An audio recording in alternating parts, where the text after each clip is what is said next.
All right, the next thing on is the Graduation Requirements Committee. Dr. Keene and Ms. Ruska, they're going to provide an update. You can. John, you want to go first? You want to go first? All right. We had the meeting. It was a good meeting. We got a lot of information. What was interesting to us were a couple charts that were provided. So a chart was provided by Kevin on the seniors in the fine arts survey, and 60% of our seniors had already taken some form of art class.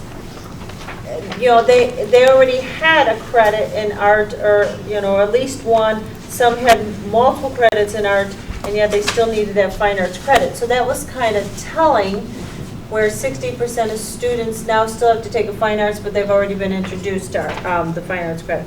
We also saw kind of a pattern. We see that the students were taking this fine arts survey class freshman and kind of like senior year. So if they didn't get it in freshman year, you could see that they were then having to kind of put it back in their senior year. So that was kind of roughly 30% of the class, 30% of all students take it in their senior year. Right. And that's the last 4 years, it's basically been that 30%. So then we had, and that's what John said was absolutely on target. And then we saw the state graduation requirements. Illinois, that was provided by, was it Ms. Hughes? Yes, ma'am. Yeah, Ms. Hughes had a wonderful chart, and Illinois requires the least, so it's almost at the bottom. There's only about 3 states that have a lesser requirement of 13 hours. Illinois requires 16 hours, only 1 hour in the arts. So that was kind of telling for us as we start to look at kind of how our requirements are structured. So the state of Illinois only requires 1 credit, and it puts language and arts, everything in that 1 credit. So RV is very unique that it has this fine arts survey requirement.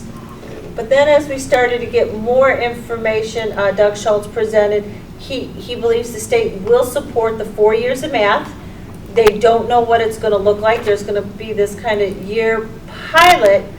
And then Patty Farley, Ms. Farley presented a very interesting proposal about opening that credit for allowing 2 years and having some vocational courses that the state of Illinois would qual that, but it would give more choices to the students. Instead of us limiting the students' choices, giving them more opportunities, how they want to fill that.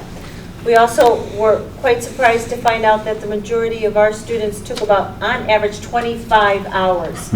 The state requires them to take 16. Our students are graduating with about 25, well above the required. Well, we require, what, 22? 22. 22. So, a lot of information came in, no consensus. I think we're going to get more information and move on. But, yeah.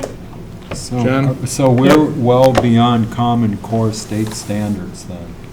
No, Common Core is math and something science. totally different. Is it? Yes, but we're well beyond the requirement of fine arts. The state requires only 1 credit, and that includes your band, all your art classes, your world language, and our kids are taking well beyond that. And that fine arts survey is unique only to RV. Mm-hmm. And our kids are taking all 4. So that shows a cultural shift in our students. They are taking art classes, whereas the fine arts survey, when it was implemented years ago, wanted to make sure they were introduced to all these areas. And, that was one way of making sure they graduated as well-rounded young adults. I think they're doing that on their own without us making that, forcing them to take the fine arts, because we have quite a breakdown in how many art classes our students are taking.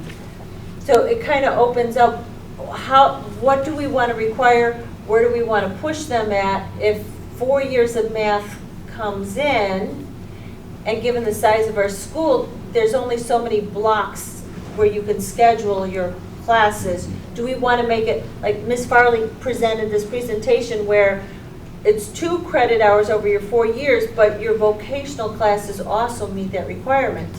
And one thing we did see is we thought it would be it would be worth our while to have a presentation from each department and what they're doing. The CAD classes have really been developed.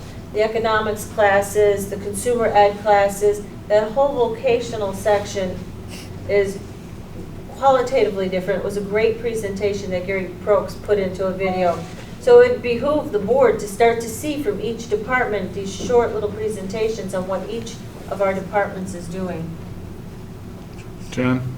Yeah, I think Doug Schultz said about the sort of the wild card of what's going to happen with the math. I mean, that's certainly going to impact our school, especially since kids are taking like 25 credits already. There's not a lot of room to to increase their load, so they'll be dropping other stuff, I'd assume. But Kevin, just looking at there's definitely a interest group that wants to keep this mandatory fine arts survey. But I found it interesting with Patty from the Applied Arts Department is sort of dismissing that. Is that right? I mean, basically, I think her recommendation was to more put applied arts, fine arts, world languages, all in one general box and let kids have the choice to choose how to meet those requirements. Right. So I thought that was her, speaking on behalf of her department. Right. So you got these departments giving their little spiel to us, which I think is good, and I think it's, as Laura said, to get a presentation from them at the board and when you have time would be very useful. Right. When this, to put a little direction to this, of where I'm thinking of working with the ad hoc committee, and when we first brought this up, we were looking at the number of classes kids were taking and our graduation requirements and the financial impact and the requirement of fine arts survey. So that's how we, and I recommended to the board, this is changing the culture and what this high school has been for several years, and this is something that we should have community involvement, teacher involvement, et cetera. So I think we have a couple different things. I think what the committee's starting to see is there's more things on a bigger scale that we need to continue to look at, like this possible fourth year of math and a commitment to the cores if we're focusing on ACT and college readiness. There's some short-term things we need to look at, going forward. What are we going to do with the fine arts survey requirement? And then as we go on throughout the year, we can continue to bring groups in front of the board and provide an analysis of what's going on in their departments and how they're helping us as we continue to refine those academic and school culture goals. We could have departments come forward and talk about how they're contributing to those. So we kind of got three things out there. And we talked about this at the end of the last committee meeting, that we'll probably have another meeting somewhere in October, and we need to take a look and get input from the whole committee on that fine arts survey, and then probably propose to keep that committee running longer to look at some bigger picture things and reporting back to the board. When I saw the presentation on the applied arts, it made me realize that before we go into the negotiations and the contracts, we should hear from each of the departments. Wonderful things are happening. They've got vision, they're implementing programs that we don't even know about. And we should really see that big picture. What are we fighting? What are we fighting for? What's the school about? What's the big vision? What's important that we fund, support? And after seeing that, we realize, wow, you don't get a picture of that because we're not in class. What's getting tougher and tougher, and I think some of the parents contributed this to the meeting. There's value in every single class that we're offering at RB. What's getting tougher and tougher is as you add more requirements, there's less flexibility for students to then pick. So then they're forced, do I take a fourth year of fine arts, if I want to be a 4-year band student, or do I take another year of foreign language? And what one of the parents mentioned was that as they did college applications, although RB requires only 1 credit or 2 years of a foreign language, or recommends that, most of the college her daughter or her son was applying for was requiring 3 to 4. And then in order to meet that 3 or 4, they had to realize that there's not enough time in the day based on our graduation requirements and what colleges are requiring, so it forces kids to choose a lot of paths, you know, and that's what we have to take into consideration when we make some of these decisions, because none of them are going to be easy. And every course we offer has value. But we also want to make sure that we provide the flexibility for students to get into the colleges they want to and to be competitive on a national scale.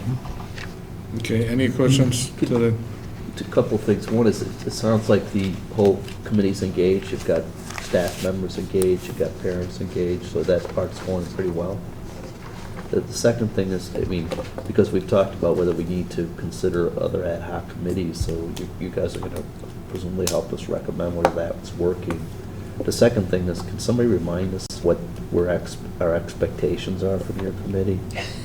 Was there at one time a timeline where you try to do it? I gathered that. We're trying to, that's why I was trying to bring a long-term and short-term. Like short-term, in the next month or two, we need to decide, do we want to impact fine arts survey, whether it's that requirement in general, or a waiver process, or Okay. leave it alone. We need to make that decision, you know, I have on my operational calendar by November, Okay. so that we have more than enough time to notify students why they're picking classes. Otherwise, we're going to need to wait another calendar year. And it sounds like you're weighing it.